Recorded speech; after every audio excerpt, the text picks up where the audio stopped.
Detail చూద్దాం. ఉద్యోగుల సమస్యలపై సీఎం రేవంత్ రెడ్డి దృష్టి సారించారు. ప్రతి సెక్రటరీ వారి శాఖల్లో ఉన్న రెగ్యులర్, అవుట్సోర్సింగ్, కాంట్రాక్ట్ ఉద్యోగులకు సంబంధించిన వివరాలను సీఎస్కు ఇవ్వాలని ఆదేశించారు. ఇక అవుట్సోర్సింగ్ ఉద్యోగులకు అందించాల్సిన జీతాలు, ఈపీఎఫ్, ఈఎస్ఐ సదుపాయం అందుతున్నాయో లేదో సంబంధిత శాఖల హెచ్ఓడీలు వెరిఫై చేయాలన్నారు. ఈ ప్రక్రియను జనవరి 26వ తేదీలోగా పూర్తి చేయాలన్నారు. ప్రభుత్వ కార్యాలయాలు అద్దె భవనాల్లో ఉండకూడదని నిర్ణయించామన్నారు. అద్దె భవనాల్లో ఉన్న ప్రభుత్వ కార్యాలయాలను వెంటనే ఖాళీ చేసి ప్రభుత్వ భవనాల్లోకి మారాలని స్పష్టం చేశారు.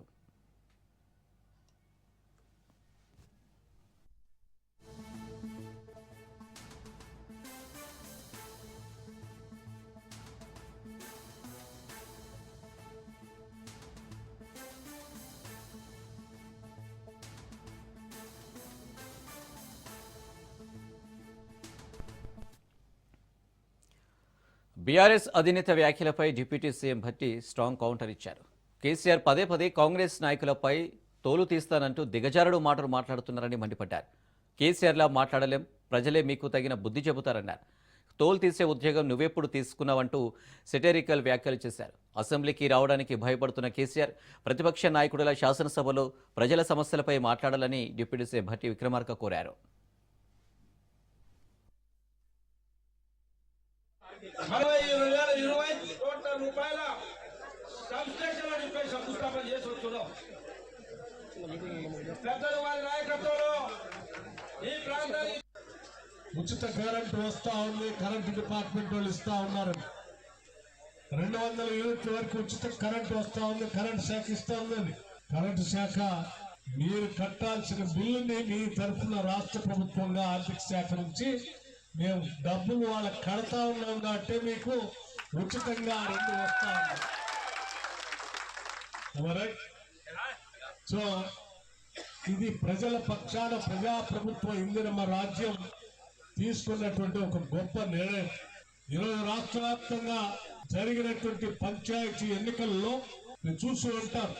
97 శాసనసభ నియోజకవర్గాల్లో 94 శాసనసభ నియోజకవర్గాల్లో ఎన్నికలు జరిగితే ఈరోజు 84-85 శాసనసభ నియోజకవర్గాల్లో కాంగ్రెస్ పార్టీ ఆధిక్యతను సాధించి భారీ మెజార్టీతో రాష్ట్ర ప్రజలు కాంగ్రెస్ పార్టీని ఆశీర్వదించారు. బీఆర్ఎస్ పై మంత్రి ఉత్తమ్ కుమార్ తీవ్ర విమర్శలు చేశారు. ఎవరికి ఏం తెలియదన్నట్లుగా బీఆర్ఎస్ వారు మాట్లాడుతున్నారన్నారు.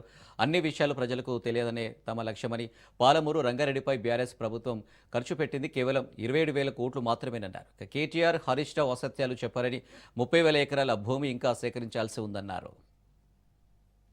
చంద్రశేఖరరావు గారు మాజీ ముఖ్యమంత్రి పాలమూరు రంగారెడ్డి లిఫ్టిగేషన్ స్కీమ్ కి మేము 90% పనులు చేసినాము.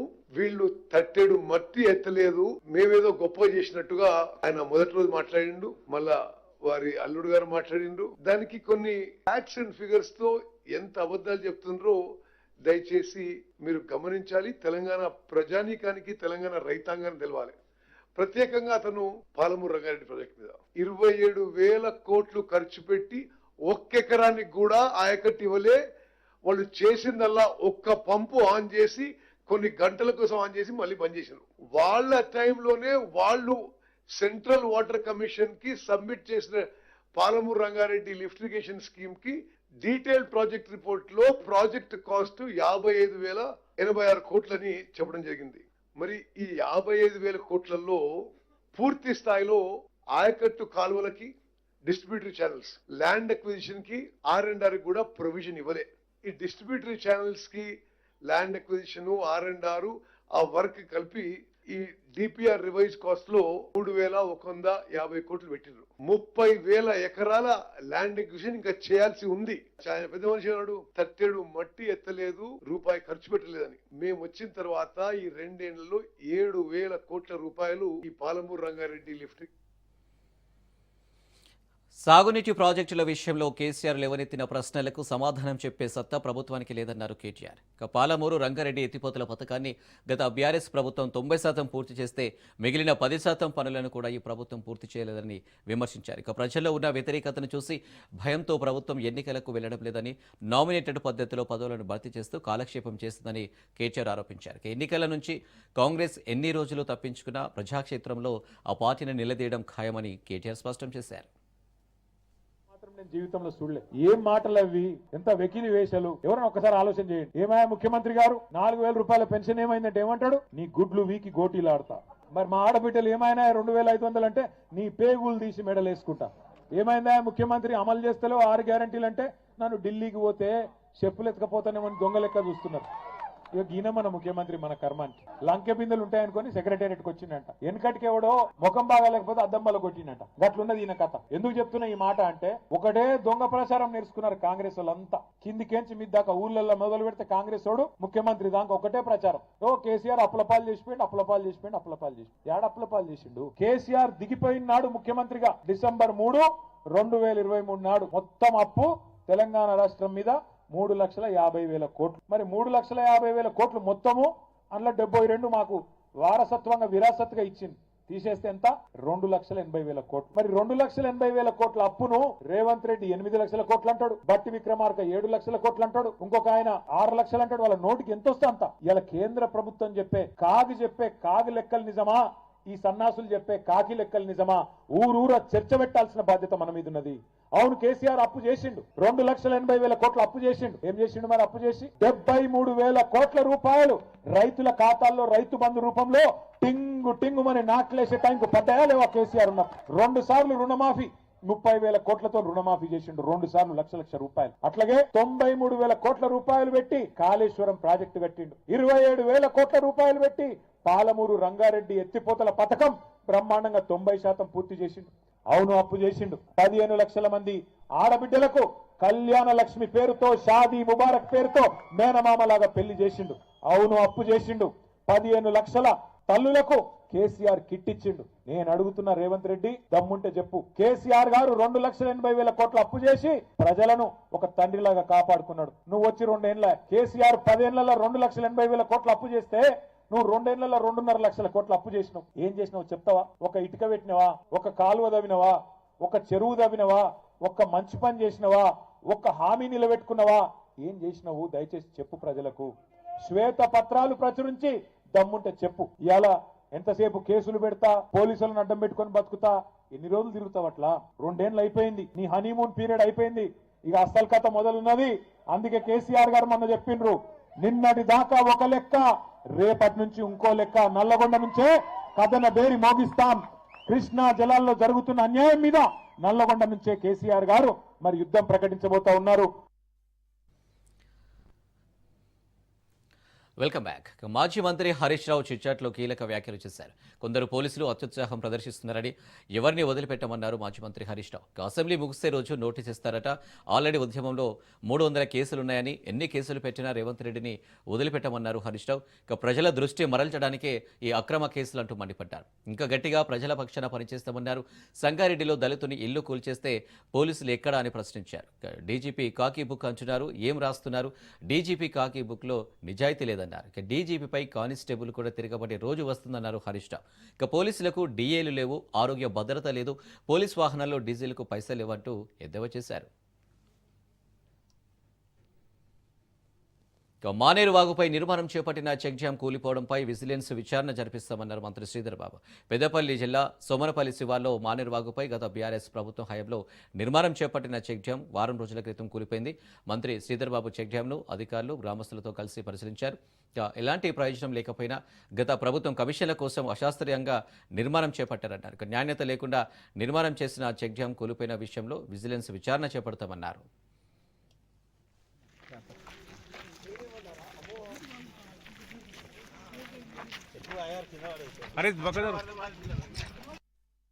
ఓ ప్రక్కన మంతని మండలం, ఇంకో ప్రక్కన మల్లహార్రావు మండలానికి సంబంధించి మానేరు వాగుపై, మానేరు నదిపై నిర్మించిన ఈ చెక్ డ్యాం సంబంధించిన అంశం మరి ఇక్కడ కూలిపోవటం అందరు కూడా ప్రత్యక్షంగా చూసింది. కూలిపోయిన అంశానికి సంబంధించి నిన్ననే మా సహచార గౌరవ మంత్రివర్యులు ఉత్తమ్ కుమార్ రెడ్డి గారు కూడా స్పష్టంగా దీనికి సంబంధించి ఏ విధంగా అయింది, ఎందుకయింది అని కారణాలు తెలుసుకోవాలి, అశాస్త్రీయంగా కట్టిండ్రు అని స్పష్టంగా ఆనాడున్న ప్రభుత్వాన్ని మేము ప్రశ్నించడం జరిగింది, డిమాండ్ చేయడం జరిగింది. దీనిపైన ఖచ్చితంగా కూడా విచారణ జరపాలని ఆ రోజు కోరినాం. దాని ఫలితమే ఈ రోజు ఇక్కడ కనబడతా ఉన్నాయి. నాణ్యత లేకుండా చెక్ డ్యాంల నిర్మాణాలు ఎవరి ప్రమేయంతో ఎవరి గురించి, ఎవరి ప్రోద్బలంతో, ఎవరి సహకారంతో ఏ మాఫియాకు తోడ్పడాలని ఆలోచన చేసి కట్టినరో స్పష్టంగా అన్ని విషయాలు తప్పకుండా బయటకు వస్తాయి. ఉన్న మా ప్రభుత్వం, మా ముఖ్యమంత్రి గారు కానీ, మా నీటిపారుదల శాఖకు సంబంధించిన మంత్రి గారు కానీ స్పష్టంగా కూడా మీరేమో భూపాతాళం అంటున్నారు, మీరు ఆకాశంలో ఉన్న తీసుకొస్తారు, కింద పైకి పెట్టి అందరినీ కూడా తీసుకొస్తారు. ఎవరు దీంట్లో రాజీ పడే కక్కుర్తి పడే అవసరం కూడా లేదు. ఎవరికి నిష్పక్షపాతంగా విచారణ జరిపించి దీనికి అసలు కారణం ఏందని, ఆ కారణానికి సంబంధించిన అనేక అంశాలు కారణం తెలియకుండానే వచ్చి కొంతమంది మాట్లాడిపోతా ఉన్నారు. వారికి ఉన్న అనుమానాలు నివృత్తులు చేసుకోవాలంటే ఎవరు ఏ పాత్ర ఉందో అవన్నిటిని కూడా బయటకు వస్తాయి. రేవంత్ సర్కార్పై తెలంగాణ బీజేపీ చీఫ్ ఆగ్రహం వ్యక్తం చేశారు. సర్కారు ఫెయిల్ అవుతున్న సమయంలో సీఎం రేవంత్ డైవర్షన్ పాలిటిక్స్ వాడుతున్నారన్నారు. కేసీఆర్ గంటన్నర స్పీచ్లో కేంద్రంపై అబద్ధాలు చెప్పారని, అందులో పసలేదన్నారు. ఈ రెండు పార్టీలు కాంట్రాక్టర్ల నుంచి కమిషన్ల కొరకే ప్రాజెక్టులపై ఫోకస్ తప్ప రైతుల సంక్షేమం పట్టదని రామచంద్రరావు మండిపడ్డారు. ఏం పెట్టారు, మన పెట్టారు అందరూ చూసుకున్నారు. అందుకే మీకు వీఆర్ఎస్ ఇచ్చేశారు. బీఆర్ఎస్ని వాస్తవానికి బయటికి రావడం కారణము భారతీయ జనతా పార్టీ ఓటు శాతం పెరిగింది. భారతీయ జనతా పార్టీ ప్రజల ఒక మన్నన పొందుతున్నది. ఫస్ట్ మాట్లాడమే కేంద్ర ప్రభుత్వం మీద పడ్డారు. ఈ నీళ్ల విషయంలో కూడా ఇంతకుముందే విదేశీయంగా చూపెట్టారు. తెలంగాణకి రావాల్సిన వాటా ఎక్కువ ఉంటే మీరు 299 టీఎంసీలకే మీరు ఆ రోజు సంతకం పెట్టారు. కృష్ణా వాటర్ జలాలకు సంబంధించిన దాంట్లో తెలంగాణకు మొట్టమొదటి ఏదైతే అన్యాయం జరిగిందో, మొట్టమొదటి ఒక వారికి తెలంగాణకు లోపం జరిగిందో, తెలంగాణకు నష్టం జరిగిందో, అదే మీ వలన 299 టీఎంసీ అప్పుడు సంతకం పెట్టారు. 3.7 లక్షల కోట్ల రూపాయలు తెలంగాణకు మీ ఇవ్వడం జరుగుతుంది. మొత్తం దేశంలో 11 లక్షల కోట్లు అయితే 3.7 లాక్ కోర్స్ తెలంగాణ రైతులకు మేము ఇస్తున్నాం. ఎక్కడ కూడా మేము మిస్ కాలే. కేసీఆర్ గారు తెలంగాణ మూవ్మెంట్ ని సెంటిమెంట్ కింద నీరును వాడారు. నీళ్లను వాడి ఆ సెంటిమెంట్ ఇప్పుడు తెలంగాణ వచ్చిన తర్వాత సెంటిమెంట్ లేదు. మనందరం కూడా ఒక కొత్త రాష్ట్రం కింద ఏర్పడి మనం ఒక డెవలప్మెంట్ మనం పోవాలనే ఆలోచనలో ఉంటే మీరు ఓడిపోయిన మళ్ళీ ఒక సెంటిమెంట్ రెచ్చగొట్టడానికి ఏదో ఒక సెంటిమెంట్, మీరు సెంటిమెంట్ రెచ్చగొట్టడానికి మీరు బీజేపీని తిరుగుతా ఉన్నారు. పాలమూరు రంగారెడ్డి జరుగుతున్నప్పుడు నేను ఎమ్మెల్సీగా ఉన్నప్పుడు నన్ను పిలిచారు. నేను కూడా ఆ రోజు పోయాను. అక్కడ పోతే ఇదే టీఆర్ఎస్ నాయకులతో నేను అన్ని మొత్తం ప్రాజెక్టులు అయిపోయిన తర్వాత తెలంగాణ సెంటిమెంట్ అంతా మొత్తం కంప్లీట్ అయిపోయిన తర్వాత ఎవరు ఇక మాట్లాడేటంటే మళ్ళీ మేము ఈ పాలమూరు రంగారెడ్డిని సెంటిమెంట్ కింద వాడతాము, ఇది ఇట్నే ఉంటుంది pending, it is our sentiment, ఇది ట్రంప్ కార్డు మాకు అని ఆ రోజు టీఆర్ఎస్ పార్టీ నాయకులు నీ పేరు చెప్తే ఇప్పుడు. బంగ్లాదేశ్లో హిందువులపై జరుగుతున్న మారణ హోమాన్ని ఖండిస్తూ హైదరాబాద్లోని కొత్తపేట చౌరస్తాలో విశ్వ హిందూ పరిషత్, హిందూ వాహిని, బీజేపీ నేతలు ఆందోళనకు దిగారు. బంగ్లాదేశ్లో హింసకు పాల్పడుతున్న జిహాదీ శక్తులకు వ్యతిరేకంగా నినాదాలు చేస్తూ వారి దిష్టిబొమ్మను దహనం చేశారు. హైదరాబాద్లో ఉన్న కేంద్ర రక్షణ రంగ సంస్థల చుట్టూ రోహింగ్యాలు అక్రమంగా వచ్చి నివాసం ఉంటున్నారన్నారు విహెచ్పి నేతలు. ఇక బాధిత హిందువులకు న్యాయం చేయాలని, అంతర్జాతీయ సమాజం వెంటనే జోక్యం చేసుకోవాలని విజ్ఞప్తి చేశారు.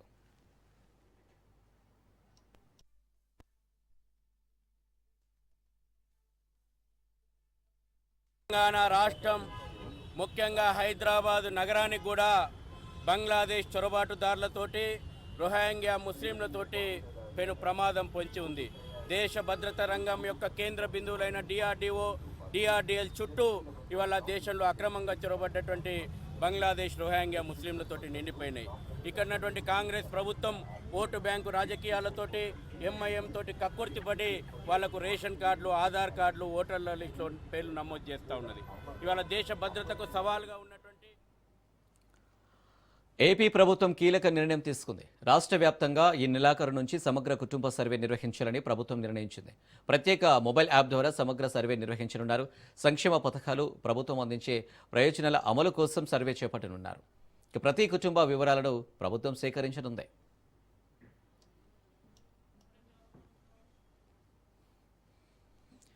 ఆధునిక పరిశోధనల కేంద్రంగా అమరావతి క్వాంటమ్ వ్యాలీ ఉంటుందని ఏపీ సీఎం చంద్రబాబు అన్నారు. ప్రస్తుతం అందరూ క్వాంటమ్ టెక్నాలజీ గురించి ఆలోచిస్తున్నారన్నారు.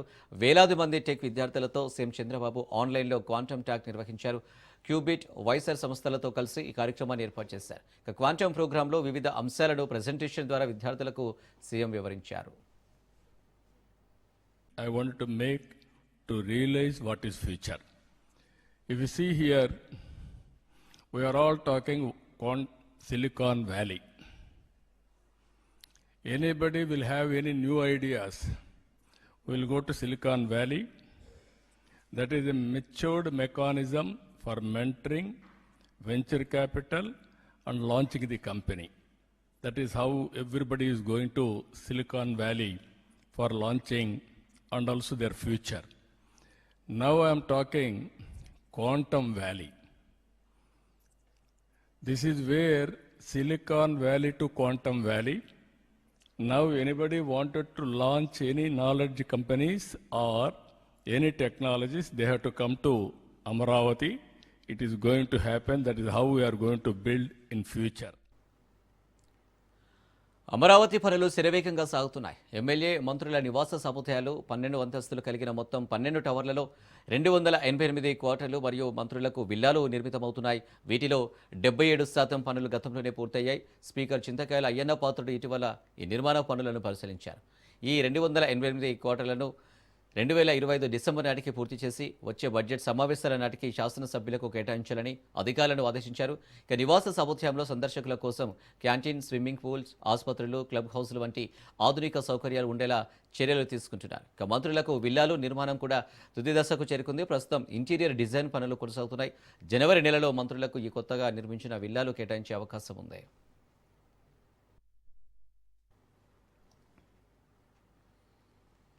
వైద్య కళాశాలలో బాలికల వసతి గృహం నిర్మాణానికి 5 కోట్లు కూడా ఇవ్వని జగన్కి పీపీపీ కళాశాలల గురించి మాట్లాడే అర్హత లేదన్నారు మంత్రి సత్యకుమార్ యాదవ్.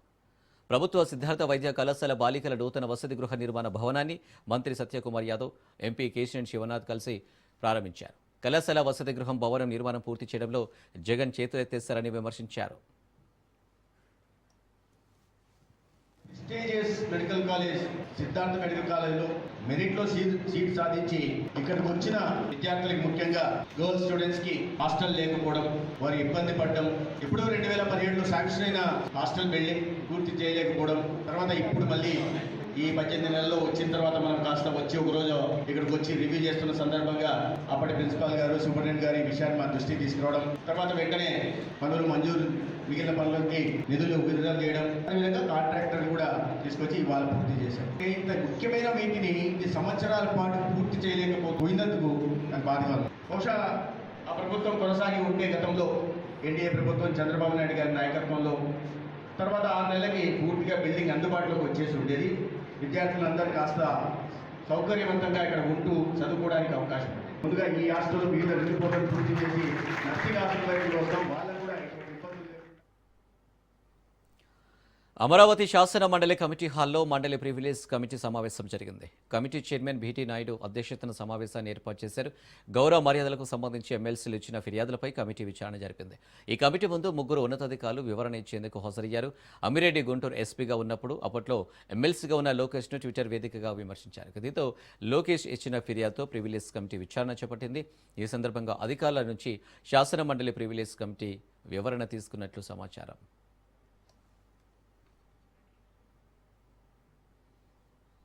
వైసీపీ అధినేత జగన్ కూటమి ప్రభుత్వంపై తీవ్ర విమర్శలు చేస్తూ ట్వీట్ చేశారు. ముఖ్యంగా ప్రభుత్వ వైఫల్యాలు, వేధింపులు, అవినీతి, సంక్షేమ పథకాల రద్దు, పలు అంశాలపైన రైతులు, విద్యార్థుల సమస్యలను లేవనెత్తారు. తమ ప్రభుత్వంలా కాకుండా కూటమి పాలన ప్రజలకు వ్యతిరేకమని అన్నారు. తమ పార్టీ కార్యకర్తలను లక్ష్యంగా చేసుకుని అక్రమ కేసులు బనాయిస్తున్నారని జగన్ ఆరోపించారు. వైద్య, విద్య, వ్యవసాయం, శాంతి భద్రతలు వంటి అన్ని రంగాల్లో కూటమి ప్రభుత్వం విఫలమైందని దుయ్యబట్టారు. ప్రజల మద్దతు తమతోనే ఉందని, రాబోయే రోజుల్లో తమ పార్టీ అధికారంలోకి వస్తుందని జగన్ ఆశాభావం వ్యక్తం చేశారు.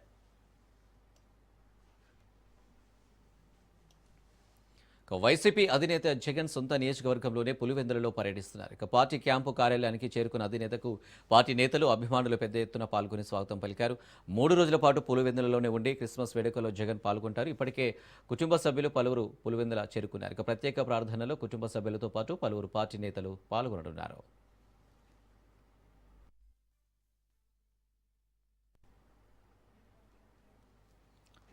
డిప్యూటీ సీఎం పవన్ కళ్యాణ్పై మాజీ మంత్రి అంబటి రాంబాబు వ్యంగ్యాస్త్రాలు సంధించారు. పవన్ కళ్యాణ్ది ఓపెనింగ్లో ఓవర్ యాక్షన్, ఇంటర్వెల్లో డల్, చివరిలో కన్ఫ్యూజన్ అంటూ విమర్శించారు. పవన్ కళ్యాణ్లో ఎవరినో బెదిరించాలనే భావన కనిపిస్తుందని అంబటి ఆరోపించారు. పవన్ను ఎవరైనా విమర్శించారా? వైసీపీపై ఎందుకు దూషణలు చేస్తున్నారని ప్రశ్నించారు. లోతుగా ఆలోచిస్తే వినే వాళ్ళకి అర్థం కానటువంటి పరిస్థితులు. వైఎస్ఆర్ కాంగ్రెస్ పార్టీ నాయకత్వాన్ని దూషణ చేయటం, తీవ్రమైన పదజాలాన్ని వాడటం, పీకుడు లాంగ్వేజ్ కూడా వాడేటటువంటి పరిస్థితిలో మరి పవన్ కళ్యాణ్ గారు ప్రవర్తిస్తున్నారు అంటే చాలా విచిత్రం వేసింది. ఆ రకంగా ఎందుకు మాట్లాడుతున్నారు? ఎవరన్నా మిమ్మల్ని ఏమైనా అన్నారా? ఎవరేమన్నా ఈ మధ్య కాలంలో? అయినా ఆయనకి ఎక్కడి నుంచో ఒక ఆవేశం వచ్చేస్తుంది. చాలా చాలా పిచ్చి పిచ్చి మాటలు మాట్లాడుతున్నాడు. అరచేతిలో రేఖలు చెరిపేస్తాడంట, నలగొట్టేస్తాడంట, రౌడీజం చేస్తే తొక్కేస్తాడంట. ఇట్లా ఏందో ఒక పొలిటికల్ లాంగ్వేజ్ కాకుండా భిన్నమైనటువంటి లాంగ్వేజ్ మాట్లాడి ఎవరినో బెదిరించాలనేటువంటి భావన వారిలో కనిపిస్తా ఉంది. ఎందుకు ఈ భాష మాట్లాడుతున్నారు? సడన్ గా ఏదైనా ఒక అకేషన్ ఆయన ఎవరన్నా ఏదన్నా అంటే ఆయన రియాక్షన్ అయితే అది వేరే విషయం. ఎవరు ఏమన్నా గౌరవ పవన్ కళ్యాణ్ గారు, ఉప ముఖ్యమంత్రి గారు మిమ్మల్ని ఎవరన్నా ఏమైనా ఈ మధ్య కాలంలో అన్నారా అంటే తెలంగాణ వాళ్ళు అన్నారు మీరు పిచ్చి మాటలు మాట్లాడితే. ప్రభుత్వ రంగంలో ఉన్నటువంటి మెడికల్ కళాశాలలను ప్రైవేటు పరం చేసేటటువంటి కార్యక్రమం చేస్తున్నాడు నారా చంద్రబాబు నాయుడు గారు, కూటమి ప్రభుత్వం. భవిష్యత్ యూరియా కోసం రైతులు మళ్లీ రోడ్డెక్కారు. నిర్మల్ జిల్లా కడెం మండల కేంద్రం ముందు రోడ్డుపై బైఠాయించారు. 3 రోజులుగా తిరుగుతున్న యూరియా దొరకడం లేదని ఆవేదన వ్యక్తం చేస్తున్నారు. జగిత్యాల జిల్లా రాయకల్ మండలానికి చెందిన వారికే ఇస్తున్నారని కడెం రైతులు ఆవేదన వ్యక్తం చేస్తున్నారు. రైతులకు సరిపడే యూరియా ఇవ్వాలని డిమాండ్ చేస్తున్నారు.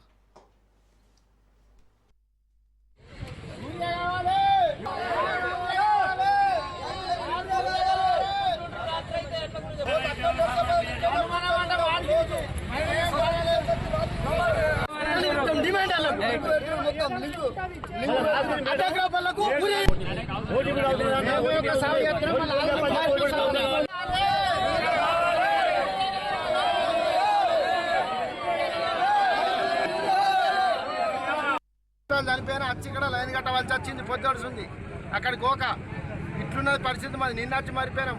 ఒక్క జిరాక్స్ తీసుకోవాలంటే 10 రూపాయలు. ఆ జిరాక్స్ పెడుతున్నారు, సర్వే నడుతున్నారని చెప్తున్నారు. అంతే ఇక నిన్న మరగొట్టినట్లనే ఇలా మరగొట్టినారు. రైతుకు ప్రతి ఒక్క రైతు. తిరుపతిలోని శ్రీ గోవిందరాజస్వామి ఆలయ విమాన గోపుర స్వర్ణ తాపడం పనుల్లో భారీ గోల్మాల్ జరిగిందనే ఆరోపణలు పెద్ద ఎత్తున వెల్లువెత్తుతున్నాయి. పవిత్రమైన ఆలయ విమాన గోపురం స్వర్ణ తాపడం పనులకు టీటీడీ 100 కిలోల బంగారాన్ని కేటాయించి చేపట్టిన ఈ పనుల్లో సుమారు 50 కేజీల బంగారం మాయం కావడంపై భక్తుల్లో తీవ్ర ఆందోళన నెలకొంది.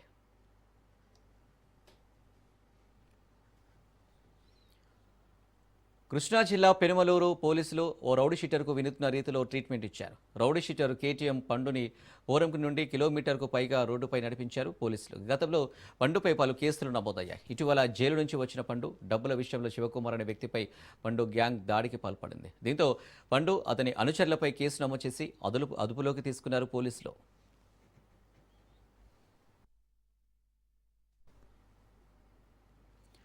మేడారం జాతరకు సర్వం సిద్ధం చేస్తున్నారు అధికారులు. ఈ మహాజాతర 2026 జనవరి 28 నుంచి 31 వరకు జరగనుంది.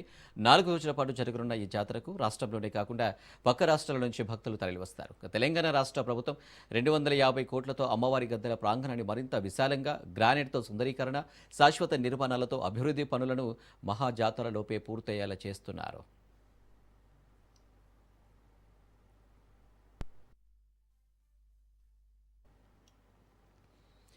టాలీవుడ్ యాక్టర్ శివాజీ వ్యాఖ్యలు పెను దుమారం సృష్టిస్తున్నాయి. ఆయన చేసిన చిల్లర కామెంట్లపై మహిళా లోకం ఆగ్రహం వ్యక్తం చేస్తుంది. అటు ఎంఏ మా అసోసియేషన్కు ఫిర్యాదు, ఇటు తెలంగాణ మహిళా కమిషన్ నోటీసులతో ఇష్యూ హీట్ ఎక్కింది. హీరోయిన్లు ఏ బట్టలు పడితే ఆ బట్టలు వేసుకొని పోతే దరిద్రం అనుభవించాల్సి వస్తుందన్నారు నటుడు శివాజీ. అందం చీరలో నిండుగా కప్పుకునే బట్టలోనే ఉంటుందని, తప్పితే సామాను కనిపించే దానిలో ఏముండదని వెకిలి మాటలు మాట్లాడారు. మరోవైపు హీరో శివాజీ వ్యాఖ్యలపై తెలంగాణ మహిళా కమిషన్ సీరియస్ అయింది. సినీ వేడుకల్లో మాట్లాడే సమయంలో చాలా జాగ్రత్తగా మాట్లాడాలని సూచించారు చైర్పర్సన్ నేరెళ్ల శారద. మహిళల గురించి అవమానకరంగా మాట్లాడితే కఠిన చర్యలు తప్పవని వార్నింగ్ ఇచ్చారు. హీరోయిన్ల డ్రెస్సింగ్ స్టైల్పై అభ్యంతరకర వ్యాఖ్యలు చేసి ఇరుక్కుపోయాడు మంగపతి. ఇంటా బయట విమర్శలు రావడంతో ఎట్టకేలకు క్షమాపణ చెప్పారు హీరో శివాజీ. చెప్తూనే 2 అన్పార్లమెంటరీ వర్డ్స్ నేను యూజ్ చేయడం జరిగింది. డెఫినెట్ గా ఎవరికైనా వాళ్ళ మనోభావాలు దెబ్బతింటాయి. నేను మాట్లాడింది అమ్మాయిలందరినీ ఉద్దేశించి కాదు. హీరోయిన్స్ బయటకు వెళ్ళినప్పుడు బట్టలు జాగ్రత్తగా ఉంటే మీకు ఇబ్బంది ఉండదేమో మా అమ్మ అనే ఉద్దేశం తప్ప నేను ఎవరిని అవమానపరచాలని కాదు. బట్ ఏదైనా 2 అన్పార్లమెంటరీ వర్డ్స్ దొర్లినాయి. దానికి మై సిన్సియర్ అపాలజీస్. ఇవాళ సమాజంలో స్త్రీని ఎంత తక్కువగా చూస్తున్నారో మనందరం చూస్తున్నాం. అటువంటి అవకాశం మనం ఇవ్వద్దు అని చెప్పే ఇంటెన్షన్ లో ఒక ఊరు భాష మాట్లాడాను. అది చాలా తప్పు. I know. My sincere apologies. నా ఇంటెన్షన్ మంచిదే, కానీ ఆ 2 పదాలు దొరకకుండా ఉంటే ఈరోజు ఈ పరిస్థితి లేదు. బట్ ఒకటి మాత్రం చెప్తున్నాను, బెట్టింగ్ యాప్ కేసులో సిఐడి విచారణకు సినీ నటి మంచు లక్ష్మి, రీతు చౌదరి, భయ్యా సన్నీ యాదవ్ హాజరయ్యారు. వీరిని లకిడికప్పుల్లోని సిఐడి కార్యాలయంలో విచారించారు అధికారులు. ఇక బెట్టింగ్ యాప్ల నుంచి తీసుకున్న పారితోషికం, కమిషన్లపై అధికారులు ప్రశ్నించారు.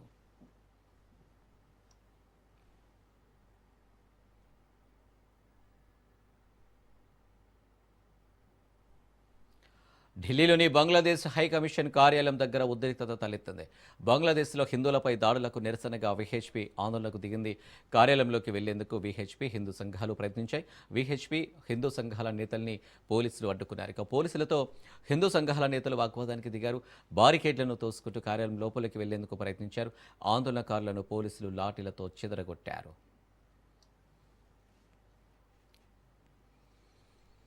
బంగారం, వెండి ధరలు పరుగులు పెడుతున్నాయి. ప్రస్తుతం హైదరాబాద్లో 24 క్యారెట్ల బంగారం ధర 1,40,490 ఉండగా 22 క్యారెట్ల బంగారం ధర 1,37,680 ఉంది. ఇక మార్కెట్లో బంగారంతో పాటు వెండి కూడా బగబగమంటున్నాయి. ఇక హైదరాబాద్లో కిలో వెండి ధర 2,16,300 ఉంది.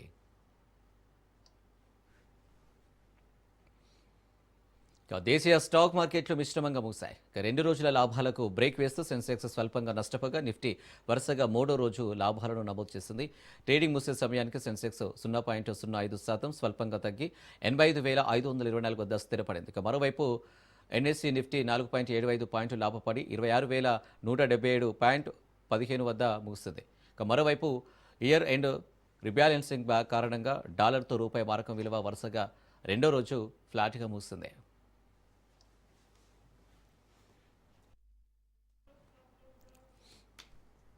ఇవి అప్డేట్స్. మరిన్ని అప్డేట్స్ కోసం చూస్తూనే ఉండండి రాజ్ న్యూస్.